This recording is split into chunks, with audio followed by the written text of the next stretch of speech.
அவர்களுக்கும் குன்னுடைய கவுண்டருக்கும் இருவருக்குமே திருமணமாகி பல ஆண்டுகளாகியும் குழந்தை செல்வம் இல்லையா?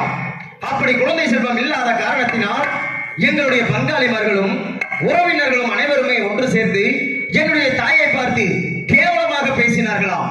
எப்படி என்றால், குழந்தை இல்லாத பாவி கொடும்பாவி, மக்கள் இல்லாத பாவி மாபாவி என்று என்னுடைய தாய் தந்தையர்களை பார்த்து கேவலமாக பேசினார்களாம், ஏசினார்களாம். இதை கேட்ட என்னுடைய தாயார் தாமரை பெரியநாச்சி அவர்கள், ஐயோ தெய்வமே, நாங்கள் யாருக்கு என்ன பாவம் செய்தோம், என்ன தீங்கு செய்தோம், எங்களுக்கு ஏன் தாயை இவ்வளவு சோதனை?